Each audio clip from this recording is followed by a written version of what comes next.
राहुल गांधी की भारत जोड़ो यात्रा एमपी में 20 नवंबर को बुरहानपुर के रास्ते एंट्री करने जा रही है। यात्रा में शामिल होने के लिए 17 उप यात्राएं प्रदेश के अलग अलग हिस्सों में शुरू हो गई हैं। राहुल की यात्रा एमपी के कई शहरों से गुजरने जा रही है। राहुल की यात्रा के रूट को अपडेट करते हुए इसमें खास तौर पर उज्जैन महाकाल की नगरी को भी जोड़ा गया है। यानी कि राहुल गांधी अब बाबा महाकाल के दर्शन करेंगे और जनसभा को संबोधित भी करेंगे। इसके पहले साधु संतों के साथ मध्य प्रदेश में प्रवेश के साथ मां नर्मदा की पूजा अर्चना भी की जाएगी। मध्य प्रदेश में शराबबंदी अब तेज होती जा रही है। शराबबंदी को लेकर कांग्रेस से ज्यादा सत्ता पक्ष यानी कि बीजेपी के खेमे से ज्यादा आवाजें आ रही हैं। शराबबंदी को लेकर पहले से ही पूर्व मुख्यमंत्री उमा भारती सरकार प्रशासन के खिलाफ मोर्चा खोल रखा है। अब जबलपुर से बीजेपी के विधायक अजय बिश्नोई ने भी गांव-गांव शराब बिकने का आरोप मढ़ दिया है और इसे तुरंत बंद कराने की मांग सरकार से की है। उन्होंने कहा है कि मुख्यमंत्री शिवराज सिंह चौहान इच्छा शक्ति दिखाएं और एक आदेश से गांव-गांव बिकने वाली शराब पर रोक लगाएं। एमएलए अजय बिश्नोई के शराबबंदी को लेकर दिए गए बयान ने शिवराज सरकार को एक नई मुसीबत में डाल दिया है। शिवराज सिंह चौहान को कुछ खाद्य वितरण केंद्रों को लेकर मिली शिकायतों को गंभीरता से लेते हुए भोपाल में अधिकारियों की बैठक बुलाई। इस दौरान खाद की किल्लत पर सीएम ने अपनी नाराजगी जाहिर कर दी। उन्होंने संबंधित अधिकारियों को जरूरी प्रबंध और समाधान करने के निर्देश दिए। आयुक्त सहकारिता और प्रबंध संचालक मार्कफेड के साथ प्रदेश में खाद्य व्यवस्था को लेकर सीएम ने चर्चा की, जिसके बाद सीएम शिवराज ने व्यवस्था चुस्त दुरुस्त रखने और उपलब्धता के साथ ही सुचारू वितरण व्यवस्था के निर्देश दिए।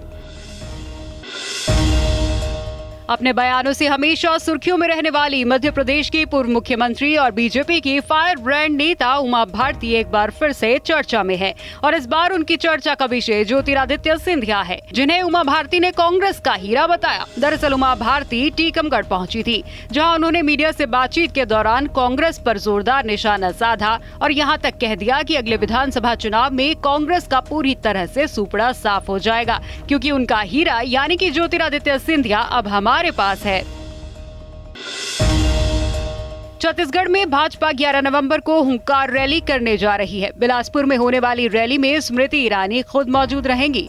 बीजेपी के इस प्रदर्शन को कांग्रेस के खिलाफ महिलाओं से जुड़े मुद्दों का बड़ा विरोध प्रदर्शन माना जा रहा है। प्रदेश कांग्रेस अध्यक्ष मोहन मरकाम ने इस आयोजन पर सवाल खड़े करते हुए कहा कि भाजपा की हुंकार रैली एक बेशर्म नौटंकी है। कोरबा शहर से लगे नकटीखार में पिछले कुछ दिनों से मधुमक्खियों के आतंक से ग्रामीण परेशान हैं। पूरे शहर में लोग चादर गमछा ओढ़कर ही कहीं घूमने को मजबूर है। मधुमक्खियों की हरकतों से ग्रामीणों में दहशत का माहौल बन गया है। हालांकि उनके हमले से लोग घायल भी हो रहे हैं। यहाँ तक कि घर से बिना चादर, कंबल या फिर पूरे शरीर को ढककर ही निकल रहे हैं। प्रदेश कांग्रेस के दिग्गज नेता अजय सिंह ने भारत जोड़ो यात्रा की तैयारी को लेकर प्रेस कॉन्फ्रेंस की है। इस दौरान अजय सिंह ने कहा कि हर आयोजन चुनाव में वोट ट्रांसफर के लिए होता है।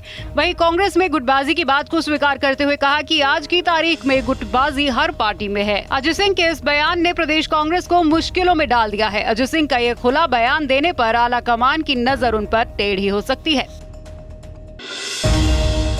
गुना शहर के प्रतिष्ठित क्राइस्ट स्कूल में जहां एक बच्चे को महज राष्ट्रगान के बाद भारत माता की जय बोलने पर 4 पीरियड तक जमीन पर बैठाए रखा गया।